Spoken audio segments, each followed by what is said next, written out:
My name is John Passfield, and the title of this reading will be John and Dickens, Video 27, Critical Quotations, Part 1. Here's my novella, John and Dickens, The Christmas Mystery. There's the diagram of John in Dickens' writing room, Dickens seated, surrounded by his characters. Here's the summary on the back cover. Writer John Passfield leaves his home, buys a coffee, and drives down to the shores of Lake Erie to perform a Christmas ritual, strolling along the beach at Port Maitland. It's something he's done for many years, but this year is different. This year, John suddenly finds himself in the writing room of famed Victorian novelist Charles Dickens, who sets out his new idea for a Christmas tale. Dickens invites John to watch rehearsals for the writing of the story, but as Dickens struggles through contentious negotiations with his amazingly independent characters, John wonders whether a Christmas carol will ever be written. So that's the big mystery of this novella. Will A Christmas Carol in 1843 ever be written? The premise of this novella, John and Dickens, is the same premise as that of all my novels and novellas, that every word of the text of the novel or novella is an image in the mind of the main character. Now, there are 32 items of criticism of the works of Charles Dickens in this novella, arranged as 4 per chapter for 8 chapters of thought in the mind of John. So these 32 quotations are imagery in the mind of John, the main character, as he interacts with Charles Dickens, as Dickens takes John on a whirlwind tour of his preparations to write his novella, A Christmas Carol. So here are some of those quotations. Okay, these are quotations about Charles Dickens and his books, which John, who lives in the 21st century, has read. Okay, so let's go to page 17 for the first two. Number 1, Dickens used to lock himself in his study during a period of extreme concentration, which he referred to as the agonies of plotting and contriving a new book. The second quotation, Dickens said that if he were not to shut himself up obstinately and sullenly in his room for a great many days without writing a word, he didn't think that he ever should be able to make a beginning. So Dickens in his writing room, as critics have pointed out years later, years after Dickens died. Okay, let's go to page 21, spilling over into page 22, or 20, spilling over to 21. Anyway, okay, here's the first quotation. Dickens presents the nightmare of what we are and what we want in its most elemental and undifferentiated form. The second quotation, Dickens presents what might be called the honesty of the dream world. The honesty of the dream world. So these are fascinating quotations when you think about Dickens novels or any other novels, okay? And this is what critics are suggesting about these books. Here's another one, page 26. 2 more. The point of view in a Dickens novel is often hallucinated, fearful, and insecure. The reader experiences the point of view of an ill-fed child. So we can think of Oliver holding out his bowl and asking for more food. We can think of Dickens in the blacking factory as a boy.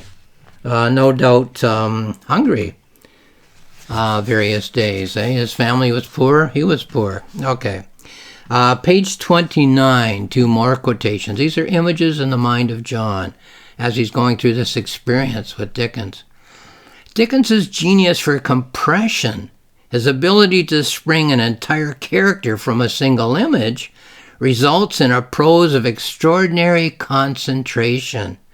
The second quotation, it is a prose of such suggestiveness, compact and sure of stroke, that the language itself seems an organ of perception. So Language is a mode of perception. Imagery is a mode of perception. 2937. We can understand things if we think of an image for them. I think that's what they're getting at there. That's how I would respond to that quotation. Here's another two.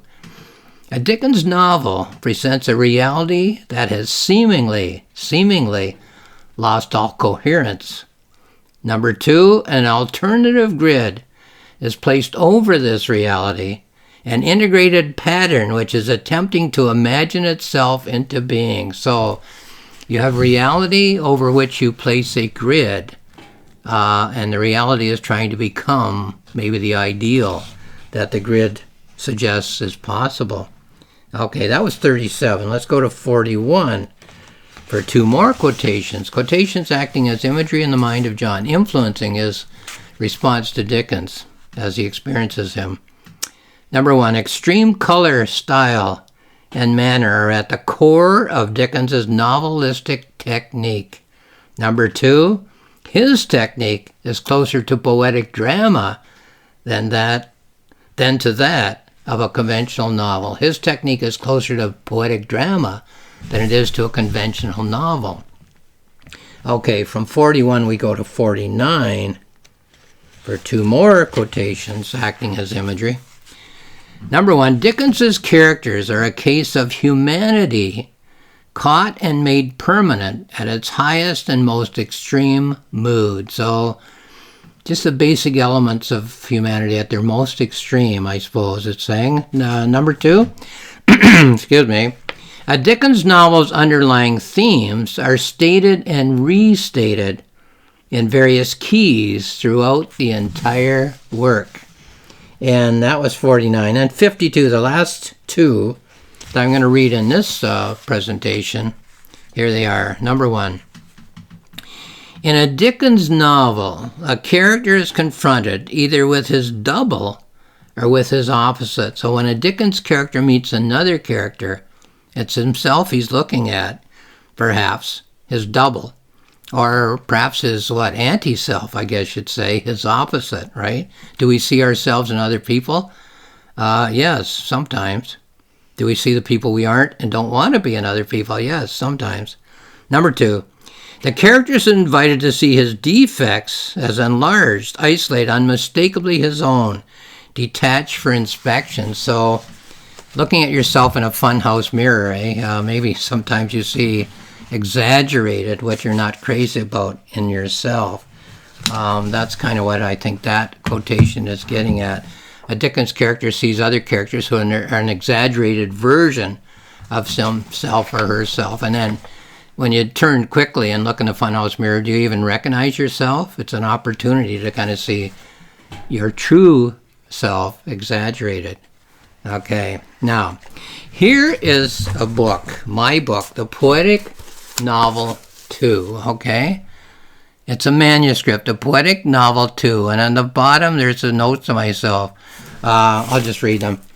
It needs corrections, checks. It needs, corrections in the computer, I checked that off. It needs lists at the back, lists of all my books, yes. Needs an ISBN, yes, it has that. Still to come, it needs a cover, it doesn't have one yet. It needs a PDF, so I can send it to my son, who will put the cover on, and it needs posting. So when it's finished, a few more essays, I will put it into PDF, send it to my son, Craig, and he will post it. So the Poetic Novel 2, Influences and Elements. This is the only physical copy. It's in my computer and will soon be on my website in a few months, maybe. Why am I showing it now? Because I'm going to read from it, because I've written in there about Dickens, okay? Let me get back to my note here. Here's my book, The Poetic Novel 2, which is not yet ready to be posted on my website as of November 2023 when I'm recording this video. In this book, I respond to many of the quotations which I included in the text of the novella. Excuse me. The text of the novella does not tell us what John the character is thinking as he considers these quotations. Here are the thoughts of John the writer to two of the quotations that the character John is considering. So, the two critical quotations were originally written by the critic John Bailey. And here they are. So I'm reading this from a separate sheet of paper. If I take the elastics off, the book will all fall apart, but it's what's in the book. Here's John Bailey's quotation, which I quoted in the novella. The truths of a Dickens novel cannot be appreciated from the outside. The truths of a Dickens novel cannot be appreciated from the outside. Okay, the second one, the reader must participate in a Dickens novel in order to appreciate that there is any truth at all. So the reader must participate in a Dickens novel. Okay, here is my response to that as written and printed in my book, The Poetic Novel 2. Excuse me again. This is true of our engagement with all works of art, whether novels or plays or paintings or sculptures or anything else. The writer writes for himself or herself. The writer writes out of himself or herself. The mind of the writer creates. The writer takes all of the life experience that he or she has had up until the moment of the creation of the work of art. The writer selects from among the experiences of that life the most significant experiences that he or she can imagine. The writer then arranges these images in a pattern, which is printed in ink on paper, and which we call a novel or a play. We cannot know, nor do we need to care, what is the balance of the conscious mind and the subconscious mind in the creation of an individual work of art. Ben Jonson's comment that the players mentioned that Shakespeare, quote, never blotted words. Ben Jonson wrote that. The players said that Shakespeare never blotted words in the days when you had wet ink and you had to blot it with blotting paper. Might suggest that Shakespeare went into a trance as he wrote the plays without doing much conscious thinking about them. So he never had to erase any words and put different ones in. But we have no way of knowing what he thought consciously about the plays that he was writing. There's evidence of writers who have struggled to write their works of literary art. And I suppose that the amount of rewriting that such writers do suggests that it's very difficult for them to take the novel that the subconscious creative mind wants to have written and move it to the level where the conscious creative mind can actually put the words down on paper. So all of this is interesting as speculation, but it really has nothing to do with the value of a work of literary art. The value or the lack of value is in the book as it appears on the page. But the point that I would make, in agreement with this passage as I understand it, is that a novel by Dickens, or a novel or a play or a poem by any other writer, can have no value unless the reader participates. That's the big word, reader participates in what I would call the image processing experience. That is why a great novel or a great play can remain without value for a particular reader. Perhaps we've all been forced to read a particular book which the professor and legions of critics and readers have claimed as a great novel. And even if we passed the quiz or the exam at the end of that reading experience, we might have gotten nothing from it. It's simply the fact that the imagery in which a life experience has been embodied by the writer has not interacted with the imagery of the life experience that we, the readers, have in our own minds. The novel doesn't appeal to us. It says nothing about our own life experience. We keep reading that À la recherche de temps perdu by Proust is a story of a person who comes to see himself as a writer. But really, if we take an X-ray of that story, of all 7 volumes of that novel, we can see it as a person coming to see not only the value of experience as imagery, but coming to see the value of the process whereby one can engage with experience as imagery. In the case of that novel, we have Marcel, the character, learning to read information as imagery, learning to engage imaginatively with the elements of his own life experience, learning to select from among those life experiences and to arrange them so that they become imagery. So the juxtapositions of these seemingly everyday elements cry out for thematic commentary, cry out for idea commentary, cry out for speculative commentary. If one imagines Marcel the character as a reader, and one imagines the life experience of Marcel the character as a book about someone else, perhaps a book about King Lear, then it is simply a case of a person who seems to move through life without doing much thinking about what the elements of his own life experience could yield as speculative thought, if that person were to participate in its reading. So the book about Marcel, just like a book about King Lear, sits beside his shoulder on the shelf as he sips mineral water and looks out the window and imagines his next social outing. So the book about yourself is sitting on the shelf in the room beside your shoulder, but you don't know how to read it. You don't know how to read it as imagery. He comes to realize over the course of the 7 volumes how to read the book that sits beside his shoulder, the book of his own life experience. Like the book of King Lear or any other book which is written about someone else, the book of one's own life experience requires the image-making process. One must participate, that's the big word, participate, in the selection and arrangement of the significant life experience elements as imagery in order to be able to read speculatively the book of one's own life. In this sense, that is what the novel À la Recherche du Temps Perdu is about. Yes, it is about an author on the surface of the plot, but it is in its depths about becoming a reader on the imagery of one's own life. So yes, Marcel becomes an author, but more importantly, at a deeper level, one which applies to everybody, even people who aren't going to become authors, Marcel is learning to read the information of his life as the imagery of his life. That's the point. So, does one need to be a writer in order to be able to engage imaginatively with the elements of one's own life? Does one need to read a book in order to be able to imagine the elements of life as imagery? I would say no. There are many thoughtful people who are engaged in the exact process that Shakespeare engaged in, that Dickens engaged in, that Proust engaged in, with the difference being that the non-writers are not putting the images of their subconscious minds down on paper. So, are there hundreds, thousands, perhaps millions of potentially great authors walking around? Well, I would have to say yes, there are. The problem is, if one were wishing that they would all write great plays and great novels, that their conscious creative minds are not able to access the activities of their subconscious creative minds. Either that, or their subconscious creative minds are weak in comparison to those of Shakespeare and Dickens, and are producing image patterns, personal myths, objective correlatives of a rather simplistic kind, lacking the complexity that is required to produce a great work of art. So simple thinkers don't produce great works of art.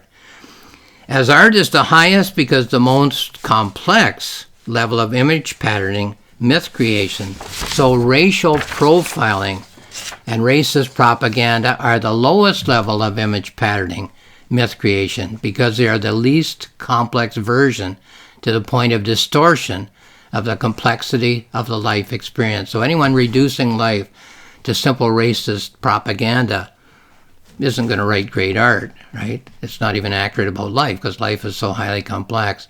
Nevertheless, all minds create imagery and all minds process imagery, as we realize when we awake in the middle of a dream. Oh, there's my mind processing some imagery, creating, arranging, processing imagery. I caught my mind as I woke up. That is my response as John the writer, not John the character, to 2 of the critical quotations that appear in the text of this novella. That they take their places in the mind of the main character of the novella. If such discussions about literature, what it is, and how it relates to our everyday lives interest you, have a look at the journal of this novella, which can be found for free access on my website. So, lastly, this is the novella, John and Dickens, A Christmas Mystery. It's available on Amazon. It's available at my publisher's website, roxmillspress.com. And on my website, johnpassfield.ca, the planning notebook for this novella, in which I discuss things like what I've just been reading, though that was from a different book, the poetic novel too, and the journal, the reflective journal, which I wrote while polishing the novella, and it has similar discussions as well. And lastly, I'll just say thank you for watching this video.